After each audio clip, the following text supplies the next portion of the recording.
When I read for fun, I like to read thrillers and mysteries of the sort that get the heart rate up as you wait to see what's going to happen.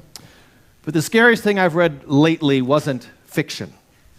It was an article in the New York Magazine about a scientific paper presented earlier this year by a researcher who studies microplastics. He changed from studying microplastics in the environment to studying microplastics in the human body. And one of the things he and his team learned is that they've found more plastics in more places in the human body than they have expected or used to find, and they have found it concerning. It's in all the different types of tissue that we have. It's in the fluids in our bodies, and it can move between cells and barriers that normally would keep things from passing through different parts of our bodies, but yet they keep finding plastics there. And the most concerning part, and the thing that he has used as a prop when he gives this talk in person, is to try to convey how much they are finding, for instance, in the human brain, the amount of microplastics that lodge there where the fatty brain tissue likes things to stick to it. There's enough in an adult human brain to make a plastic spoon in many cases. That's the level it's gotten to just in the last couple of decades that they've been able to study some of this. They've known that in the environment, that since they've discovered microplastics and they've been able to look back before they realized they were there to measure them in older samples, that the prevalence seems to be doubling about every 15 years, and it seems that inside our bodies it's a pretty similar growth curve. Now, microplastics is still a new field to study and understand. The word didn't even exist 20 years ago or so. But we are starting to realize it, and doctors and scientists are working together to figure out how this might be affecting our bodies. And it's likened to the early stages of studying lead, when they started to realize that there was a connection, a correlation between the amount of lead and the presence of lead in the body and some of the physical outcomes, particularly in children, as a result. And after studying it over and over again with lead, they realized there was no way to write off that connection, and so we changed our policies and we removed lead from paint and fuel and pipes, and those things that they had seen correlated in children went away, and that's why we don't use lead the way we used to. And they're realizing that the same is true of the correlation of microplastics. They don't fully understand it yet, but they cannot deny that study after study keeps finding a negative correlation between the presence and the amount of microplastics in the body and some pretty serious health consequences, like cardiovascular disease and infertility and dementia and certain types of cancer.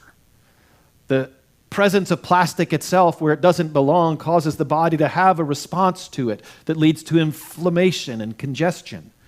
And if it's a certain kind of plastic, as many of our plastics are that have certain chemicals in them, they leach slowly those chemicals into the cells around them.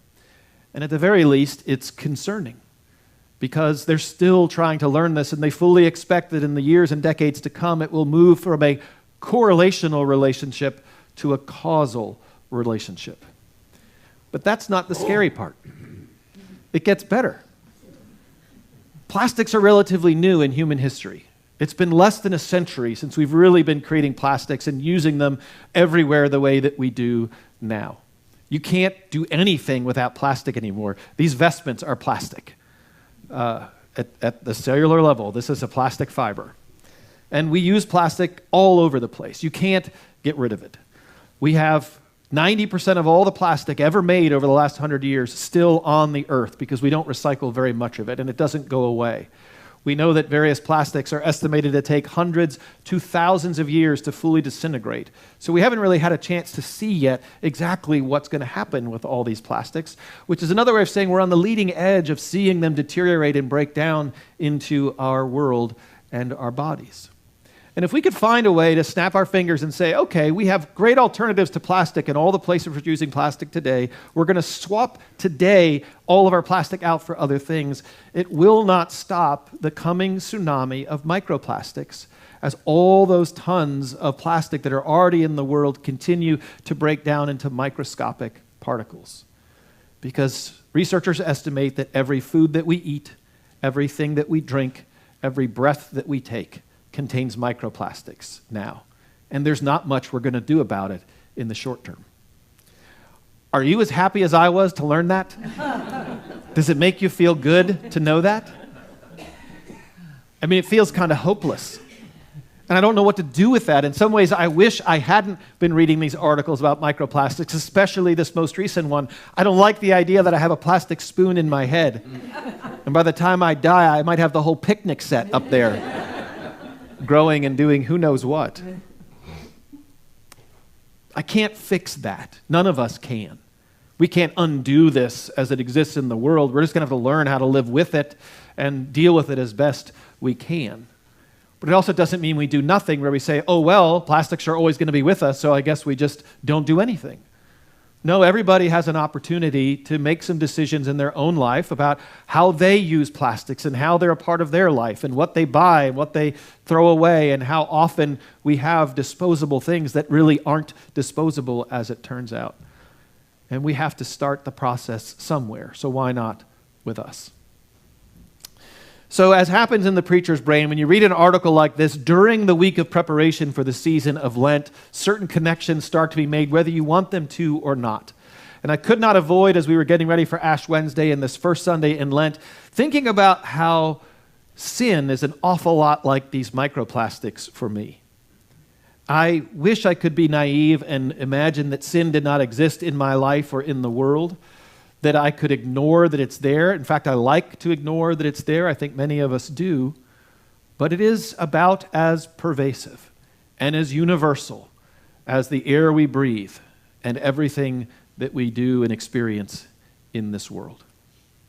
The great thing about the season of Lent, if you can say that it's a great thing to focus on sin, is that we Episcopalians get a season that prevents us from downplaying sin, which we tend to do because we have a different kind of theology than some other branches of Christianity. We're not the only ones, but we're among those that don't lead with sin and talk about sin constantly as it's the only thing that matters. We do believe that it is absolutely pervasive, though. A version of original sin is a part of our doctrine. We don't really teach the Augustine idea of a physical passing on from generation to generation through procreation. There's not some genetic code for sin that one day we will find and we will take a pill that will eradicate sin for us. But we do admit that it is part of our human makeup, and it is unavoidable. It's in every single one of us from the time that we are born, in the way that they say every single human being has microplastics, including newborns now. We all have it. This sin lives in us from the time we are born. We know kids can show from a very young age things that we think of as sin, although they're not intentional, where they might take from another child what they want, or they might strike another child and use violence when they're frustrated. And we can say that we teach our kids that, but the research says no, some of that is innate to us as human beings, and we continue to have to work against it throughout our lives and learn better ways and other ways of being. Now, Augustine has another comment about sin which I like better, which is to call sin the great confusion of our lives. When he teaches that God gave us people to love and things to use, and we confuse that. And we love things and use people instead. And that sums up a lot of where we go astray and one way to think about what sin is. And if you look in our prayer book and you look in your catechism and you read through some of the various parts of the prayer book that either overtly or subtly lay out what sin is, it really boils down to anything that substitutes our will for the will of God. And it teaches us that when that is what is happening, when we're put center stage instead of God or others, that what it does is distort our relationship, our true relationship to God. It distorts our relationship to one another and our relationship to all of creation. And when it happens on an ongoing basis like it does, and we start living into sin in the ways that St. Paul writes about. St. Paul loved sin. He loved to write about it.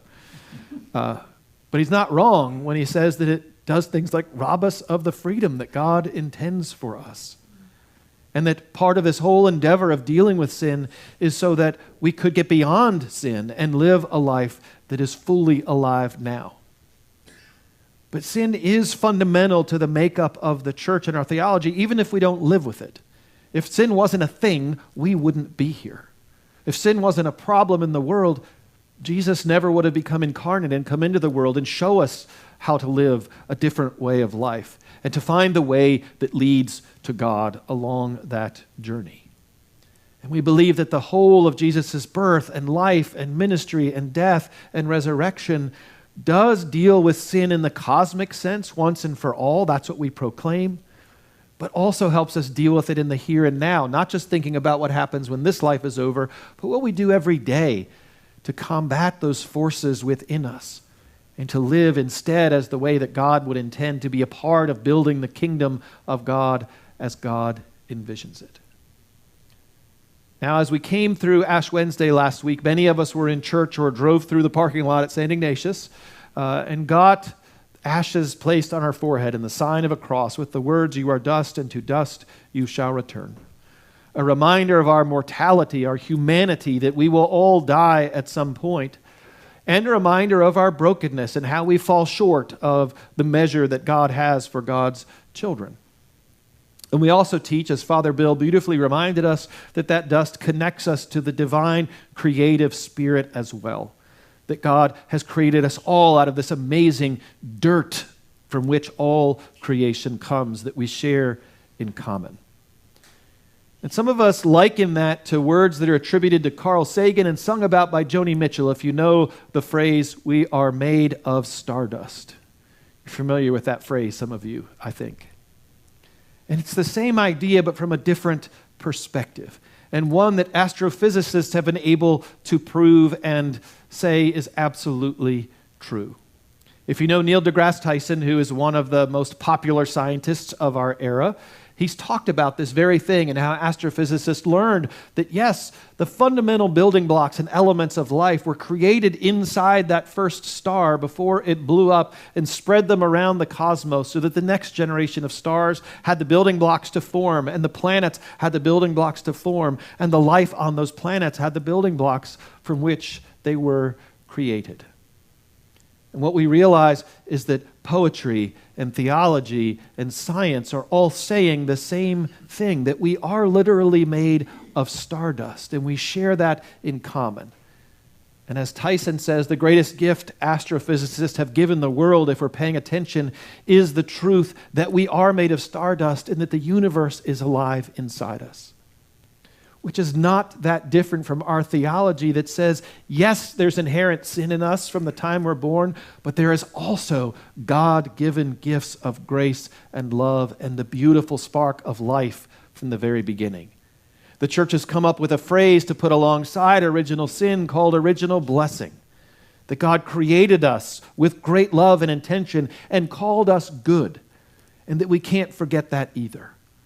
And those same children who have tendencies towards things like taking what they want and hitting a classmate also have inside them this innate capacity for kindness and unity and care for one another.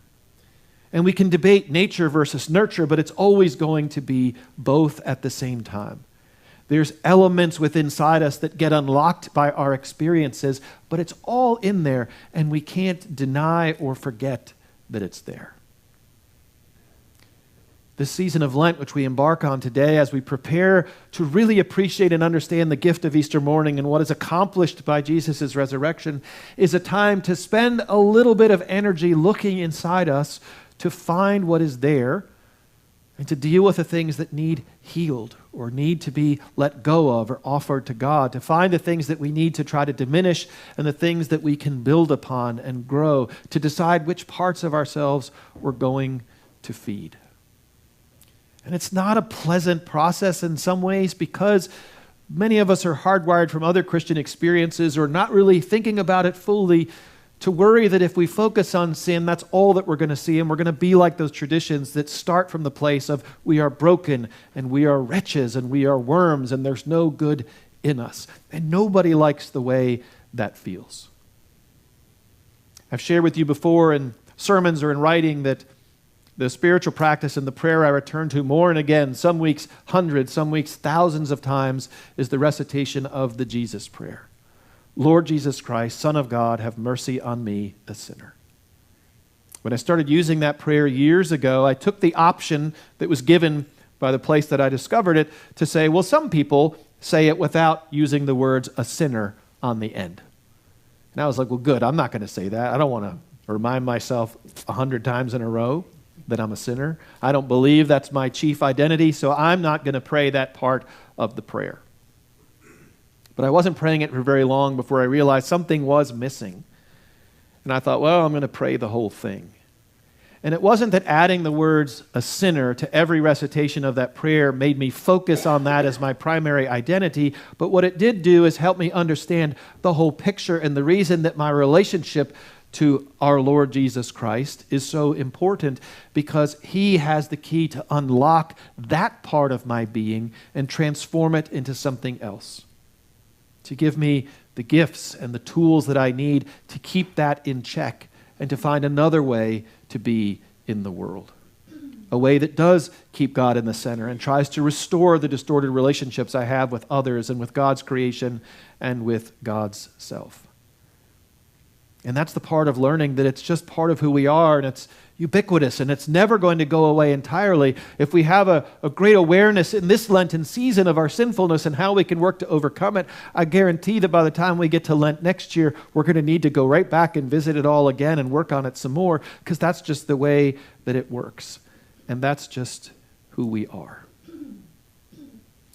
When I first started to explore contemplative Christianity in my 30s, I was a little skeptical, because maybe some of the contemplatives I had known early on seemed like they were very self-centered. Contemplation and contemplative meditative practices are about going inside to find God and the presence of God in ourselves. And for some folks, they never get any further. They get a feeling of warmth and happiness from finding God in them and spending time with it, but it never informs or opens up anything else in their lives. And in that case, it is an immature contemplative faith. But when we truly understand that it's by going inside and finding God and the holiness that lives within us and allowing that to come out and bloom in our lives and the way in which we live them and the things that we do, seeing it as our equipping for the life that we lead, it takes it from being an internal self-centered process to one that broadens our hearts for the relationships we share with others. That, yes, it's important that we have a very close relationship to God, but that is so that we are given the gift to go out and have meaningful relationships with others and to do that kingdom work. And remember, it's not all about ourselves. But mystics like Thomas Merton have said there still is very few options better than looking inside and finding the divine that resides there to overcome the effects of sin in us, which, like the chemicals in plastic, are leaching false narratives about ourselves and about God, lies about the reality as God sees it. When instead, through love, we can work on that divine union and recognize that that is an important and essential part of who we are and the part that guides us. As we get into this Lenten journey in earnest with our first full week this week, this idea of sin and its place in our life, which tends to make us uncomfortable, which we tend not to give front page status on a regular basis, is worth a little bit of our energy to get the measure of it in our lives and to look at it in the world, because it's not just about sins, plural, and the things that we do or don't do, although that's a starting place for us. It's recognizing that those are the side effects of the sin that is in the world in general, the sin that we see around us that leads to the brokenness of our communities and our relationships and leads to the disparities that cause some to suffer while others have an abundance and then some. And as we think about how we solve all those problems and how we address them and how we live a life that is righteous and as God intends, part of that has to deal with the sin in our own lives and identifying the sin in the world. Not identifying the sins of other people, which we're really good at, but what's in our hearts and what we can impact in the world around us. And here again, for me, it's a lot like this realization about the presence of microplastic in the world. There's not much I'm going to do as an individual to change that for all of you or for my children, maybe my grandchildren if I have them, and the generations beyond. I'm just one person, one consumer. But I have the ability to make choices when I have learned something, when I've gained some knowledge, when I learn that I have options and I don't have to just throw up my hands and say I don't have any choice but to live with things the way they are. We are given a choice, and we are given the tools, and we are given the gifts to overcome things like sin in our hearts and in the world. And we can't fix it once and for all, and we can't fix it for everybody. But we need to start somewhere.